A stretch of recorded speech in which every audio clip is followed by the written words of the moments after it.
Hello sir, thank you Sir Eric. Good evening po and sa Sir Andy and Sir Jerry. Magandang gabi po sa inyong lahat and sa lahat po ng nakikinig at nanonood ng ating programa.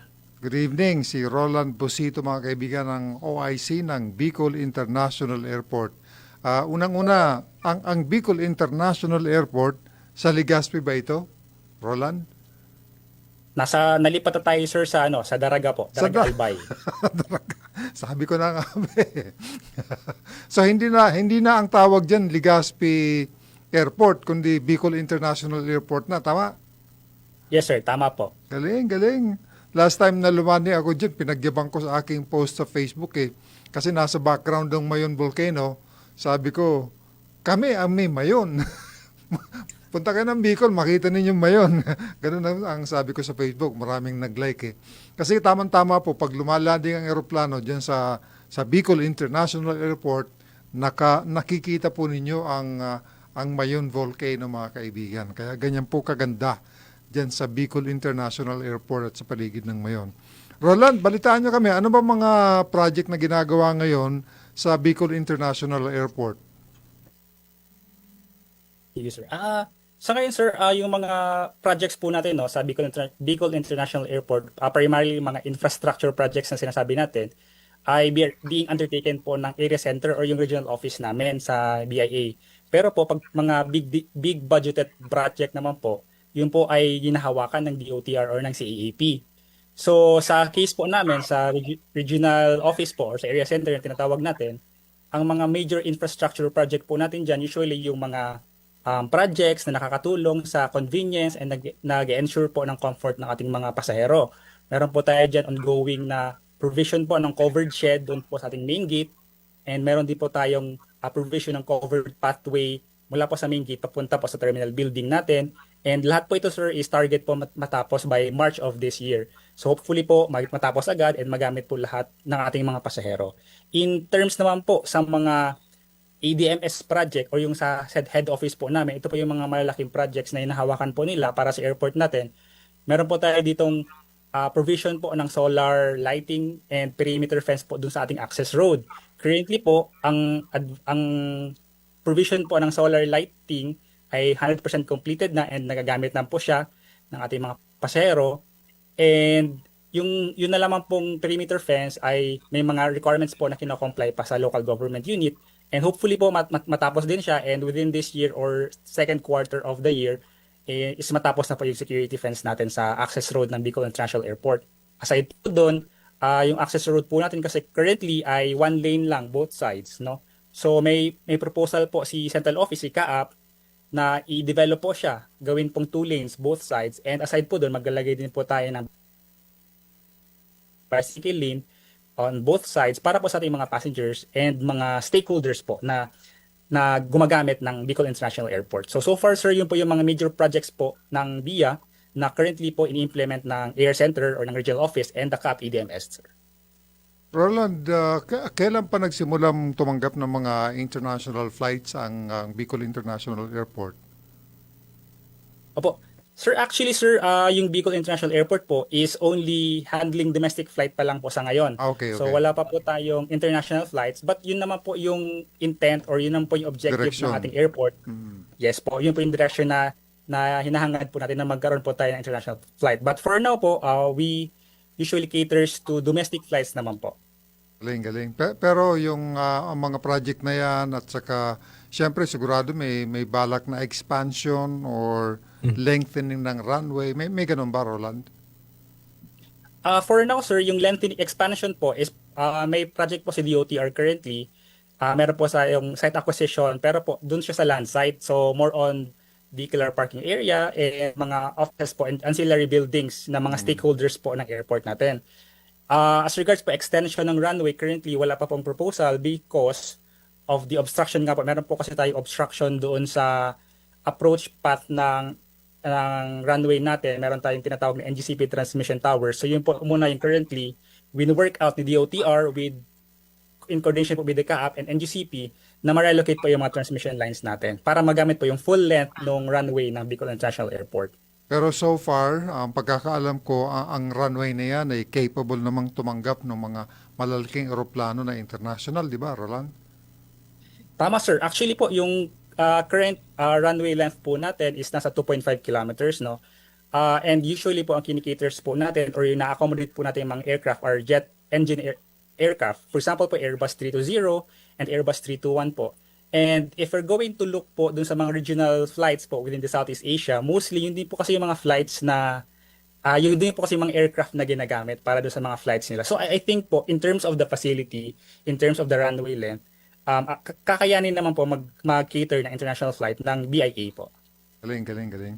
Kay General Jerry, talagang ang Legazpi Airport, Bicol International Airport ngayon, papaganda ng paganda. Kaya paminsan-minsan, pag umuwi ka, imbis na sa Naga ka lumanding, doon ka sa Legazpi. Oo. So, yan ang pride ng Bicol ngayon. Nagkaroon tayo ng international airport. Pero napansin ko niyan, nung lumilipad kami dyan sa lugar na yan, Roland, may mga transmission tower ang NGCP dyan.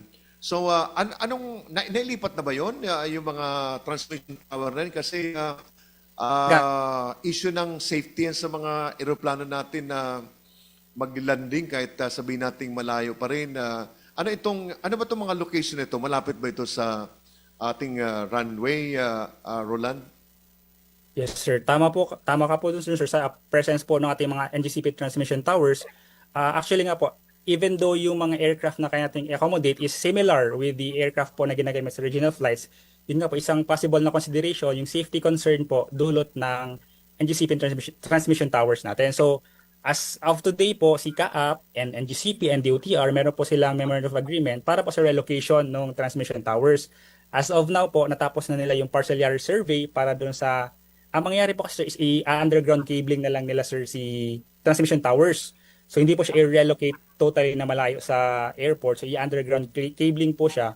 So sa ngayon po natapos na nila yung partial area survey and ongoing na po yung site acquisition and right of way or site acquisition para po dun sa mga affected landowners na mga lupa sir na i-acquire para dun sa paglalagyan or pag area na kung saan ilalagay yung mga cables o transmission lines ng NGCP towers. Pero gaano kalayo itong mga transmission lines sa ating airport, especially dun sa approach at saka sa take-off, di ba? Kasi yan medyo may concern tayo dyan pag ang transmission line ay malapit dun sa may approach at saka yung pag-take-off mo, di ba? No? Yung upwind, ang tawag sa atin yan. Yes, sir. Actually, sir, meron tayong tatlong transmission lines na involved po. No? So, meron isa doon, yung nasa gitna, nasa direct approach talaga siya, sir, ng runway 05 natin. So, that's more or less, sabihin mo ng 300 to 500 meters po. Pero approach, nasa tumbok-tumbok niya talaga, sir, yung approach ng runway 05. Kaya, the need na may relocate yung mga transmission lines na yun, sir. Okay. So, basta ang importante dito ay mayroong effort dito na ito ay ma-relocate kasi malaking issue to sa safety ng mga naglalanding dyan sa international airport ng Kabikulan. Pero may tanong ko yung tungkol dito sa, di ba, yung Mayon, yung bulkang Mayon ngayon ay nasa level alert number or nasa alert level number 3 ngayon, di ba, no? So, Yes, sir. ano ito, nakaka-apekto ba ito sa mga operations ng mga gumagamit ng airport, Roland? Opo. Sa ngayon naman, sir, even though naka-alert level 3 yung ating Mayon volcano, fortunate naman po tayo na as of today, wala pa po siyang effect sa flight operations natin. So wala pa po tayong mga canceled flights na directly related doon sa pag-aalboroto ng Mayon volcano. Sa part naman po ng CAAP Bicol International Airport, inactivate po natin yung tinatawag naming incident management team para doon sa contingency plan ng isang volcanic activity. So, as regards po doon, nagkaroon kami ng increased runway inspection sa ating runway if ever may mga presence or yung mga presence ng mga volcanic ash po. So, with that po, possible na makapag-decide si airport for possible closure or suspension of operations. Pero for now naman po, fortunately, and sana hindi talaga mangyari, for now, wala pa po tayong direct effect si Mayon volcano na alert level 3 sa operations ng Bicol International Airport. Yung airport natin ay equip na siya ng lahat ng mga navigational system na kinakailangan ngayon na Roland, kompleto na? For now, sir, sufficient po siya. Wala, ongoing pa, sir, si PALS at ILS for the BIA. But the rest po ng mga nav-aids is available na po sa atin. So, ibig sabihin na hindi pa siya pwede mag-accommodate ng mga international flight, Roland, ano? Isa kasi din yun, sir, sa considerations natin for international operations. Pero hopefully, sir, since na ipiniprogram siya, sir, ni Central Office ni CAAP na magawan and ma-provide dan, sir, ng ganong mga facility. Oo. So, kailan nyo, kumbaga, pinaplanong buksan? Kailan nyo tinatarget na mabuksan yung international airports sa mga international flights, Roland?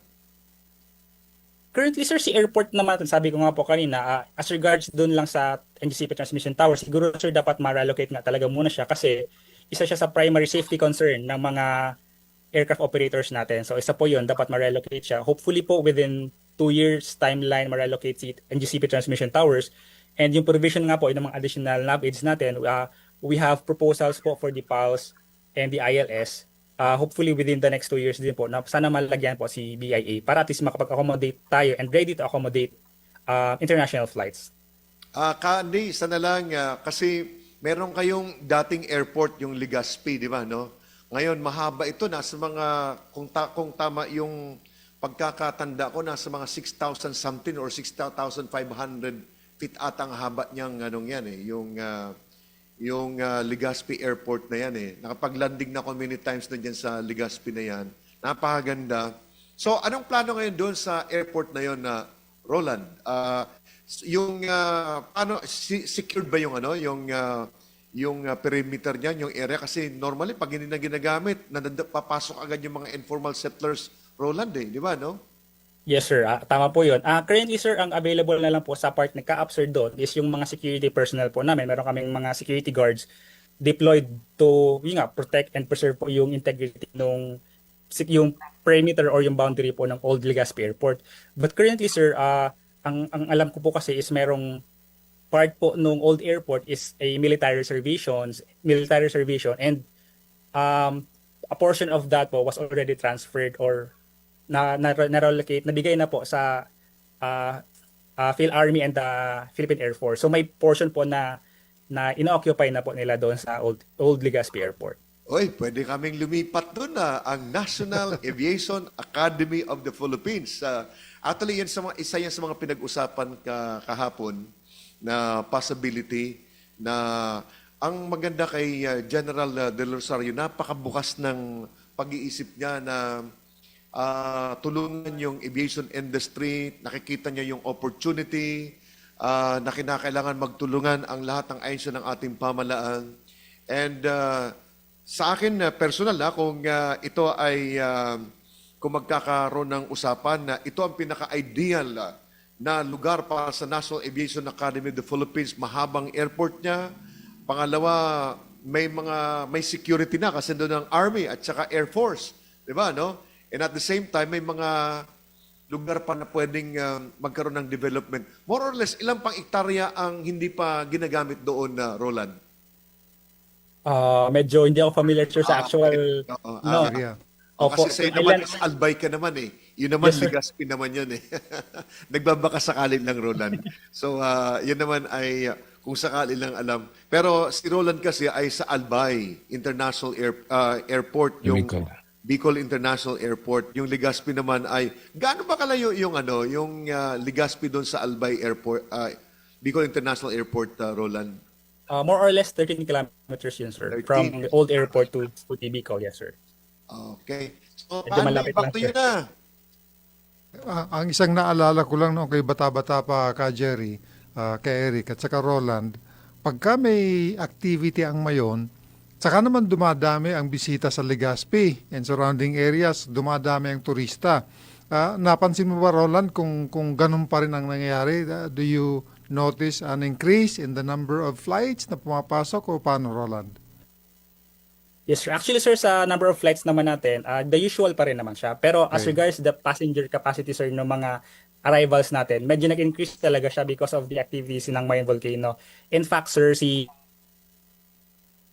province, even the OT, has, nag-establish sila ng mga parang viewing sites kung saan mo pwedeng makita ng maayos si Mayon Volcano na kumbaga ini-ensure din yung safety ng mga turista natin. So I think naman sir, with the recent activity of Mayon Volcano, yung parang isa sa naging pros niya kumbaga is yung nag-increase sir si visiting arriving passengers po or traffic sa Bicol Totoo pa rin pala. or specifically sa Albay sir. Mas maraming bisita kapag may activity ang Mayon. At kayo, kung hindi pa kayo nakapunta sa mga nanonood at nakikinig, kung hindi pa ninyo nakita kung gaano kaganda ang Mayon, one of these days, plano ho kayo.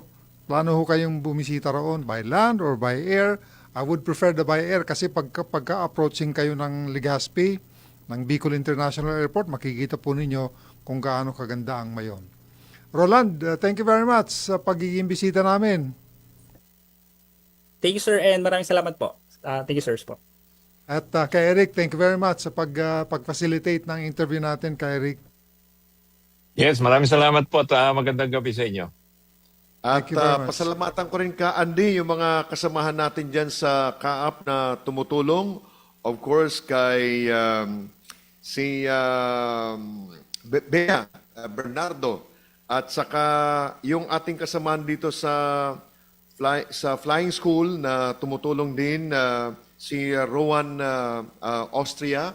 Napakasipag nitong dalawa nito ka Eric. Sila nag-uusap, nagko-collaborate para magkaroon tayo ng regular na guest every Tuesday sa ating palatuntunan bilang part ng ating advocacy na palakasin po ang industriya ng aviation sa Pilipinas sapagkat kahapon na talagang napaka-passionate ho ni General Del Rosario tungkol sa pagpapalakas sa pagsuporta sa aviation industry sa buong Pilipinas. Maraming salamat, Candy. Thank you.